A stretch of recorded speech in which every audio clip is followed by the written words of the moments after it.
Good morning, students. I am Dr. Preeti Ameta, Associate Professor Chemistry, SCG Government College, Banswara. First year BSc science का first year का chemistry का inorganic chemistry का सहसंयोजक बंध का पहला चैप्टर अपना चल रहा है, जिसमें नेक्स्ट टॉपिक है अनुनाद या रेजोनेंस. इसके बारे में मैं इस पूरे वीडियो में आपको समझाऊंगी. सबसे पहले इसकी परिभाषा के बारे में जान लेते हैं. किसी अणु के लिए दो या दो से अधिक प्रत्यवर्ती संयोजी बंध संरचनाएं लिखी जा सकती हैं, तब उस अणु की वास्तविक संरचना को उन सभी प्रत्यवर्ती संरचनाओं की अनुनाद संकरण संरचना कहा जाता है. ये सभी प्रत्यवर्ती अनुनादी संरचनाएं कहलाती हैं. ठीक है, देखिए ये क्या कहना चाह रहा है इस परिभाषा में कि सबसे पहले तो अनुनाद होता क्या है उसको सुन लेते हैं. ऐसी स्थिति जिसमें कि किसी अणु के एक ही संरचना से उसके सारे भौतिक तथा रासायनिक गुणों को नहीं समझा सकते, तो अपन उस अणु की एक से ज़्यादा संरचनाएं बना लेते हैं. वो एक से ज़्यादा संरचनाएं जो हैं वो अनुनादी संरचनाएं, प्रत्यवर्ती संरचनाएं या मीज़ोमेरी संरचनाएं कहलाती हैं. और मेन अणु है जिसको अपन लिखते हैं वो अणु उसका अनुनाद संकरण संरचना कहलाता है. सारी तो कहलाएंगी अनुनादी संरचनाएं और जो मेन है वो कहलाएगा अनुनाद संकरण संरचना. इससे एक से ज़्यादा जो प्रत्यवर्ती संरचनाएं लिखते हैं ये अनुनादी संरचना है, और ये जो पूरा प्रोसेस है ये कहलाता है अनुनाद कहलाता है. ये तब अपने को बनाई जाती है संरचनाएं जब उनके सारे गुणों को समझाया नहीं जा सके. एक से यदि समझा सकते हैं तो अनुनादी बनाने की ज़रूरत नहीं है, लेकिन यदि एक में नहीं आ रही है तब अपन उसकी दूसरी फॉर्म्स बनाते हैं. ना, इन अनुनादी संरचनाओं का भौतिक अस्तित्व नहीं होता है. ये केवल इमेजिनेशंस है कि इस तरह से संरचना होती है, क्योंकि इलेक्ट्रॉन मूव करते हैं सब में तो बनाई जा सकती हैं, लेकिन मेन जो उसका स्ट्रक्चर है वो एक ही होता है, जो क्या कौन सा वाला होगा, अनुनाद संकरण संरचना वाला, उन सब का मिला के. नाउ इनगोल्ड एक साइंटिस्ट थे, उन्होंने क्या करा था, इसका नाम चेंज किया था. इसको कहा था मीज़ोमेरी संरचनाएं या मीज़ोमेरिक सिद्धांत या मीज़ोमेरिज्म. ये सब क्या कहलाता है, उसने एक नया नाम दे दिया था. खाली अनुनादी संरचनाओं को तो मीज़ोमेरी संरचनाएं कह दिया, इस सिद्धांत को सारे को मीज़ोमेरिज्म कह दिया रेजोनेंस की जगह. और ये अलग अलग जो स्ट्रक्चर्स हैं ये मीज़ोमेरिक कहलाने लग गए. इस तरह से नाम अलग दे दिया. हाइड्रोजन के साथ आप देखिए कि एक एग्जांपल लिया है कि किस तरह से अनुनाद होता है, कैसी संरचनाएं बन सकती हैं. HA और HB है, A के ऊपर प्लस B के ऊपर माइनस. सेकंड वाले में दोनों पे कुछ नहीं, तीसरे वाले में HA पे माइनस HB पे प्लस. ये तीनों संरचनाएं मीज़ोमेरिक या अनुनादी संरचनाएं कहलाती हैं. ये हाइड्रोजन के सभी गुणों की व्याख्या करती हैं. तीनों संरचनाएं मिला के अपन सारे गुणों की व्याख्या कर सकते हैं. और इन तीनों का संकर हाइड्रोजन अणु होता है. जो अलग बनेगा वो क्या है, इन तीनों का हाइब्रिड होगा. किसी अणु की अनुनादी संरचना के लिए निम्न शर्तें होती है. देखिए HA प्लस और HB माइनस मतलब क्या होता है, जो भी बंधित इलेक्ट्रॉन है, सहसंयोजक बंध बना रहे हैं इसके बीच में, वो बंधित दो इलेक्ट्रॉन जो कि हमेशा मूव करते रहते हैं, एक जगह स्टिल नहीं रहते हैं, घूमते रहते हैं, वो अपना टाइम कभी HA के पास निकाल दे दोनों चले जाएंगे, कभी HB के पास दोनों चले जाएंगे, कभी एक चला जाएगा HA के पास दूसरा HB के पास. तो इस तरह से जो उसका मूवमेंट है उसके कारण ये संरचनाएं बनाई गई हैं. यदि HB के पास दोनों इलेक्ट्रॉन चले गए तो कुछ समय के लिए, कुछ सेकंड्स के लिए, कुछ फ्रैक्शन ऑफ सेकंड्स के लिए तो उसको HB माइनस HA प्लस लिख दिया जाता है. दोनों के पास एक एक है अपना अपना तो HA HB हो जाएगा. और यदि HA के पास दोनों आ गए HA माइनस HB प्लस हो जाएगा. तो बंधित इलेक्ट्रॉनों का जो मूवमेंट होता है उसकी जितनी भी पॉसिबिलिटी अपने दिमाग में आती है उसको अपन इधर उधर शिफ्ट करके उसके ऊपर चार्ज लगा करके अनुनादी संरचनाएं बना लेते हैं. देखिए अब इसमें क्या है कि ये तीनों इसके 1 2 3 प्रकार की संरचना, इसको अपन अनुनादी संरचना कहेंगे, और इसका संकर जो हो जाएगा वो हाइड्रोजन अणु हो जाएगा. अब ये अनुनाद संरचनाएं या बनाने के लिए कुछ शर्तें होती हैं. सबसे पहली, इलेक्ट्रॉन की जमावट का क्रम आप बदल सकते हैं. पर परमाणुओं की स्थिति को कभी नहीं बदल पाएंगे। जो स्थितियाँ वो समान रहेंगी, पारस्परिक स्थितियाँ उनकी समान होंगी। दूसरा पॉइंट, प्रत्येक संरचना में अयुग्मित युग्मित इलेक्ट्रॉनों की संख्या समान होनी चाहिए। यानी कि जितने भी आप स्ट्रक्चर्स बना रहे हैं सब में परमाणु उसी फॉर्म में या कह दो उसी डिज़ाइन में होने चाहिए जैसे कि एक में बनाए। दूसरा, उनके इलेक्ट्रॉन्स की संख्या जो बंधित है या उनके आसपास जो इलेक्ट्रॉन एक अणु में है, जितने पहले में उतने ही दूसरे में उतनी तीसरे में, खाली उनकी जमावट को अपन इधर उधर कर सकते हैं। जैसे इसमें देखो, ये पहले में क्या बताया गया है, ए के ऊपर 6 क्रॉस हैं, बी के ऊपर 6 है, तो ये 6 और 6 मतलब 12 इलेक्ट्रॉन है। दूसरी स्ट्रक्चर यदि अपन ने इसकी बनाई, ए के ऊपर 4, बी के ऊपर 6, इस तरह का स्ट्रक्चर बना दिया, तो ये स्ट्रक्चर मान्य नहीं है। इसमें आप देखेंगे नंबर ऑफ ए और बी तो अपनी जगह पे सही बैठे हुए हैं, लेकिन जो इलेक्ट्रॉन्स उनके चारों तरफ हैं उनकी संख्या बदल गई है। ये इस प्रकार की संरचनाओं को अनुनादी संरचनाओं में नहीं माना जाता है। इसके बाद देखिए नेक्स्ट स्लाइड में थर्ड पॉइंट क्या कह रहा है, समस्त अनुनादी संरचनाओं की ऊर्जा तुलनात्मक होनी चाहिए। इस तरह के स्ट्रक्चर यदि अपन बनाएंगे तो ऊर्जा लगभग समान सी होगी। प्रत्येक अनुनादी संरचना में ऋणात्मक आवेश विद्युत ऋणी पे, धनात्मक आवेश विद्युत धनी के ऊपर होना चाहिए। जो ज़्यादा विद्युत ऋणी है उसके ऊपर नेगेटिव चार्ज लगाना, जो विद्युत धनी है उसके ऊपर पॉजिटिव चार्ज लगेगा। नीचे देखिए आप, HF में H के ऊपर पहले दूसरे स्ट्रक्चर में H के ऊपर प्लस, F पे माइनस, H पे माइनस, F पे प्लस, 3 प्रकार की संरचना बना ली अपन ने। पहली और दूसरी को तो अपन अनुनादी संरचनाएं कहेंगे क्योंकि F जो कि विद्युत ऋणी इसके ऊपर नेगेटिव चल जाएगा, हाइड्रोजन जो कि धनी है उसके ऊपर पॉजिटिव चल जाएगा। लेकिन जो थर्ड संरचना है, इन फर्स्ट 2 को तो अनुनादी कह देंगे, तीसरी अनुनादी नहीं कहलाएगी। क्यों? क्योंकि फ्लोराइड जो है उसके ऊपर पॉजिटिव नहीं रह सकता, ये अनुनादी नियम के अगेंस्ट है। तो F के ऊपर पॉजिटिव, H के ऊपर नेगेटिव, ये वाला स्ट्रक्चर को छोड़ करके पहला और दूसरा जो है ये अनुनादी संरचना कहलाएगी। अब देखिए 5th पॉइंट क्या है, जिस संरचना में जितने अधिक सहसंयोजक बंध हो वह उतनी ही महत्वपूर्ण होती है। जितने ज़्यादा सहसंयोजक बंध होंगे उतनी ही महत्वपूर्ण होगी। देखिए इसमें क्या है कि BF3 को आप यदि देखें तो B के ऊपर नेगेटिव, फ्लोराइड के ऊपर पॉजिटिव है, डबल बॉन्ड है साथ में लेफ्ट साइड में और राइट साइड में, और लेफ्ट में दोनों फ्लोराइड है। तो BF3 में क्या हो गया, एक कोवेलेंट, एक डबल बॉन्ड बनाएंगे आप, 2 सिंगल बॉन्ड बनाएंगे, B के ऊपर नेगेटिव लिख देंगे, फ्लोराइड के ऊपर पॉजिटिव लिख देंगे। सेकेंड वाला जो बन रहा है उसमें आप देखेंगे डबल बॉन्ड राइट साइड से लेफ्ट में शिफ्ट हो गया नीचे की तरफ, B के ऊपर पॉजिटिव, जिसके साथ डबल बॉन्ड है उसी के ऊपर पॉजिटिव चार्ज आ गया। तीसरे में आप देखिए वो डबल बॉन्ड ऊपर वाले फ्लोराइड में चला गया लेफ्ट में, अगेन फ्लोराइड पे प्लस और बोरोन पे नेगेटिव। अब इसमें आप देखेंगे इस स्ट्रक्चर में भी आपको ऊपर वाले HF की तरह H के ऊपर माइनस था, F के ऊपर प्लस था, उसको अपन ने माना ही नहीं था क्योंकि विद्युत ऋणी पे पॉजिटिव आ गया। इधर भी आप देखें बोरोन पे नेगेटिव है और फ्लोराइड पे प्लस है, ये भी विद्युत ऋणी हो गया, लेकिन इसको मान्य माना जाता है। क्यों मान्य माना जाता है कि दूसरा फैक्टर इसमें काम कर रहा है, बोरोन जो कि इलेक्ट्रॉन न्यून कंपाउंड है, इलेक्ट्रॉन न्यून कंपाउंड होने के कारण इसकी प्रवृत्ति हो जाएगी वो इलेक्ट्रॉन को अपनी तरफ खींचता है, इस वजह से इसके ऊपर नेगेटिव चार्ज आ जाता है और फ्लोराइड के ऊपर पॉजिटिव चार्ज होता है। तो ये जो बंधित परमाणु हैं डबल बॉन्ड वाले, ये डबल बॉन्ड वाले 4 परमाणु अपना टाइम बोरोन के ऊपर ज़्यादा पास करते हैं, ज़्यादा समय बोरोन के न्यूक्लियस से अट्रैक्टेड रहते हैं, जिसके कारण बोरोन के ऊपर नेगेटिव आ जाता है। क्यों? क्योंकि बोरोन जो है वो इलेक्ट्रॉन न्यून कंपाउंड है।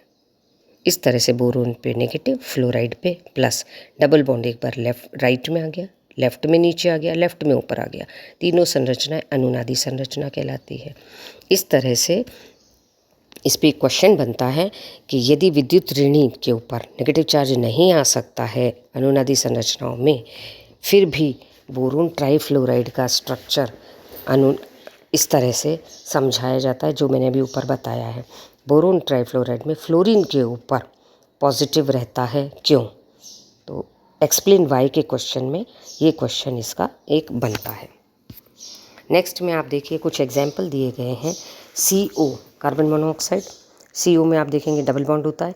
ऑक्सीजन के पास 2 ऊपर है, 2 नीचे इलेक्ट्रॉन है। कार्बन के पास लेफ्ट में 2 क्रॉस है, यानी कि 2 तो सहसंयोजक बंध। ऑक्सीजन के पास 4 और कार्बन के पास 2।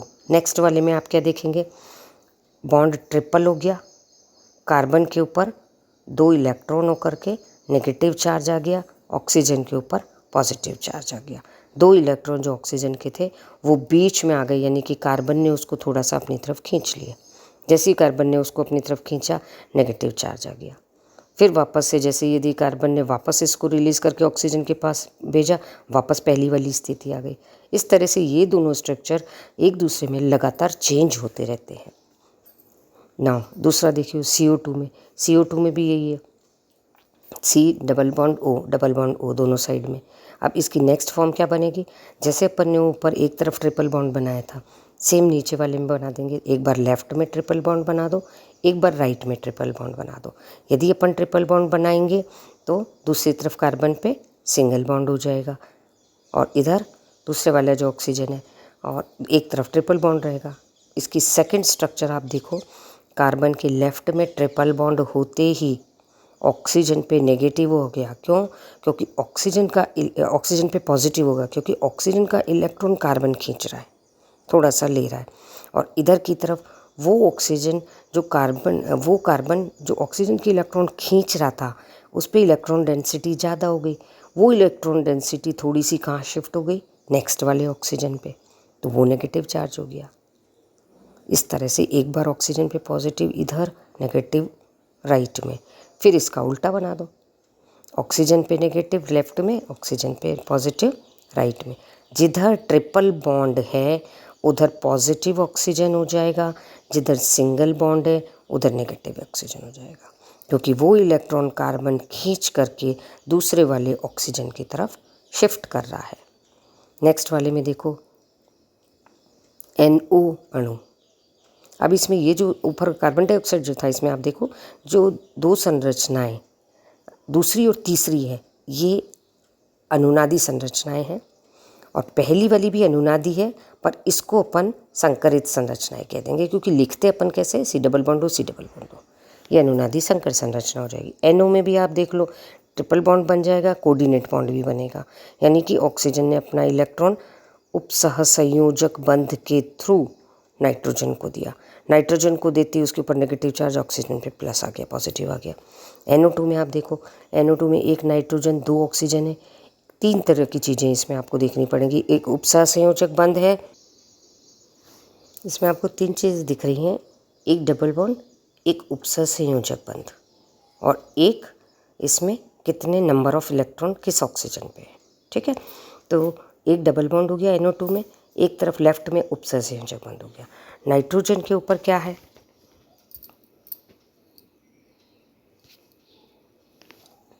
नाइट्रोजन के ऊपर 1 इलेक्ट्रॉन बताया गया है।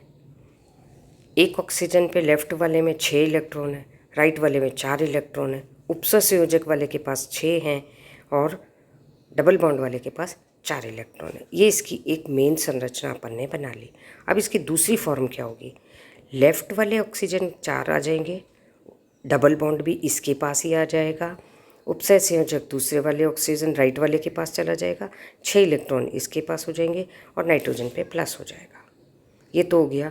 अब उपसहसंयोजक बंध को सहसंयोजक में चेंज करा है, सहसंयोजक बंध हो जाएगा, उसके पास 6 आ जाएंगे, डबल बॉन्ड वाले के पास 4 आ जाएंगे। नेक्स्ट वाले में डबल बॉन्ड वाले के पास 4 आ जाएंगे और सिंपल जो सिंगल बॉन्ड है उसके पास 6 आ जाएंगे। इस तरह की ये 4 संरचनाएं बनाई गई हैं। इसमें बंधों का थोड़ा सा प्रकार भी बदला है, इलेक्ट्रॉन की जमावट भी बदली है, लेकिन नाइट्रोजन ऑक्सीजन की पोजीशन आपस में सेम है। और यदि अपन दूसरी और तीसरी वाली संरचनाओं की ऊर्जा का तुलनात्मक अध्ययन करते हैं तो लगभग बराबर सी आती हैं, अतः ये संरचना मानी जाती है। ये सारी संरचनाएं अनुनादी संरचनाएं। नेक्स्ट में देखो, ऑक्सीजन में डबल बॉन्ड 6 और 4, एक पे 4 है, एक पे 6 है। दूसरी वाली में सिंगल बॉन्ड, दोनों पे 4 4, एक पे पॉजिटिव चार्ज, एक पे नेगेटिव चार्ज। तीसरी वाली में एक पे 4, एक पे 6, नेगेटिव चार्ज 6 वाले पे और इस पे पॉजिटिव।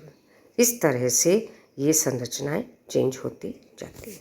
इन सबको कहा जाता है अनुनादी संरचना। अब NO3 का देखो, इसकी कैनोनिकल फॉर्म ज़्यादा बनेगी। क्यों ज़्यादा बनेगी? एक इसमें उपसय संयोजक बंध है, एक इसमें डबल बॉन्ड है, एक सिंगल बॉन्ड है, फिर इलेक्ट्रॉनों की जमावट भी है, तो सब नेगेटिव चार्ज भी है। तो इस तरह से इसकी संरचना आप 1 2 3 4 5 6 प्रकार की बना दी। नेगेटिव चार्ज भी चेंज हो रहा है, डबल बॉन्ड की पोजीशन भी चेंज हो रही है, उपसय संयोजक बंध की पोजीशन भी चेंज हो रही है। सबसे पहले डबल बॉन्ड को तो स्थिर कर दो, उपसय संयोजक और सिंगल बॉन्ड वाले को बदल दो। नेक्स्ट वाले में आप देखो, उपसय संयोजक नीचे आ गया, सिंगल बॉन्ड ऊपर चला गया OC के पास। इस तरह से हो गया। और नेगेटिव चार्ज जो ऑक्सीजन पे था वो ऊपर वाले ऑक्सीजन, जहाँ पर सिंगल बॉन्ड होगा नेगेटिव उसके साथ साथ घूमेगा। थर्ड वाले में देखो, सिंगल बॉन्ड ऑक्सीजन चार्ज वहीं है, उपसय संयोजक को इधर कर दिया, डबल बॉन्ड को इधर कर दिया। डबल बॉन्ड तीनों पोजीशन पे हो गया। अब अपन उपसय संयोजक वाले को देखें कि डबल बॉन्ड क्या हो गया, नेक्स्ट वाले में ऊपर चला गया, ऊपर जाने के बाद उपसय संयोजक लेफ्ट में ही रहा, ये राइट में हो गया। फिर डबल बॉन्ड वापस नीचे आया तो उपसय संयोजक ऊपर चला गया, और एक ऐसा बन गया जिसमें उपसय संयोजक हट गया, 2 सिंगल बॉन्ड है और डबल बॉन्ड है।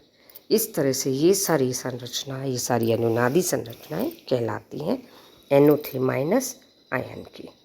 नेक्स्ट वाले में CO3 2-, इसको आप देख लीजिए। इसमें संकरित अवस्था भी बताई गई है कि ये जो घूमने वाला डबल बॉन्ड है वो तीनों पर तरह डॉटेड लाइन से जो बता रखा है लास्ट वाली में, तीनों के ऊपर घूमता रहता है। जैसे आपने बेंजीन का स्ट्रक्चर पढ़ा है कि वो जो अंदर के डबल बॉन्ड होते हैं ऑल्टरनेट, वो रोटेट करते रहते, कभी पहले तीसरी पांचवी पोजीशन पे होते हैं, कभी दूसरी चौथी छठी पोजीशन पे होते हैं। तो वो जो घूमना है ये क्या कहलाता है? यही अनुनादी संरचनाएं कहलाते हैं। और डबल बॉन्ड वाले इसलिए घूमते हैं इलेक्ट्रॉन्स, क्योंकि इतना टाइट बॉन्ड नहीं होता है और ये एक से दूसरे एटम पे जो भी उसको खींचता है उसकी तरफ शिफ्ट होते चले जाते हैं। नाउ कार्बोनेट आयन में उपस्थित CO बंध की लंबाई 1.31 एंगस्ट्रॉम है, जबकि C डबल बॉन्ड और C सिंगल बॉन्ड O बंध दोनों उपस्थित हैं, जिनकी बंध लंबाई 1.22 और 1.43 एंगस्ट्रॉम है। अनुनाद के कारण ही अलग अलग बंध होते हुए भी CO बंध लंबाई 1.22 और 1.44 बंध लंबाइयों के मध्यवर्ती प्राप्त होती है, जो कि 1.31 एंगस्ट्रॉम होती है। ये एक्सपेरिमेंटली पता चला है कि सिंगल बॉन्ड की लंबाई तो 122 है, 1.22 और 1.43 डबल की है। तो ऐसा क्यों है कि कार्बोनेट के तीनों बंध समान है? जब इसकी रिएक्शन कराई जाती है तो कोई सा भी ऑक्सीजन शिफ्ट होकर के दूसरा आइटम आ जाता है, तो हर बॉन्ड समान है। इसकी क्या वजह है? क्योंकि ये अनुनादी संरचना है, अलग अलग नेगेटिव चार्ज सब पे घूमता रहता है, और सिंगल और डबल बॉन्ड के बीच की बंध लंबाई इसकी पाई जाती है 1.31। तो ये रेजोनेंस को प्रूव करता है कि हाँ, इस तरह के अनुनादी संरचनाएं रिएक्शन के समय प्राप्त हो सकती हैं या ये चेंज होती रहती हैं। इसी प्रकार NO3 में भी यही होता है कि NO की बंध लंबाई 1.21 एंगस्ट्रॉम परिकलित की गई है, जो कि N double bond O 1.15 angstrom और सिंगल बॉन्ड O 1.36 एंगस्ट्रॉम के बीच की होती है। तो ये चीज़ें सब शो करती है, ये एक्सपेरिमेंटल एविडेंसेस हैं जो कि ये शो करते हैं कि अनुनादी संरचनाओं का अस्तित्व कहीं ना कहीं होता है। अस्तित्व मतलब केवल वो फॉर्म्स पाई जाती हैं, we can't get it in the laboratory कि हम इसको अलग से खाली ऐसा ले रहे हैं, ऐसा नहीं है। वो चेंज होती रहती हैं, डबल बॉन्ड घूमता रहता है सभी पे, जैसे कि बेंजीन के 6 कार्बन पे घूमता है। अब ये तो हो गया अनुनाद। नेक्स्ट वाली स्लाइड में बंध लंबाई के बारे में मैं आपको थोड़ा सा बता देती हूँ कि बंध लंबाई क्या होती है। सहसंयोजक बंधित परमाणुओं की विद्युत ऋणताएं समान या लगभग समान होती हैं। बंध लंबाई के परिकलित मान जो है उसका एक फॉर्मूला भी दिया गया है। RA और RB जो क्या है, RA तथा RB क्रमशः A व B परमाणुओं की त्रिज्याएं। किसी भी अणु में 2 परमाणु हैं A और B, उन दोनों की त्रिज्याएं क्या है, RA और RB। इसको बंध लंबाई को वास्तविक रूप से ज्ञात करने के लिए इनके मान समान ही आते हैं, लेकिन जैसे जैसे बंधी परमाणु की विद्युत ऋणताओं में अंतर बढ़ता जाता है बंध ध्रुवीय होता जाएगा, और जैसे जैसे वो ध्रुवीय होता जाएगा उनके परिकलित मान वास्तविक बंध लंबाई के मानों से अधिक आते हैं।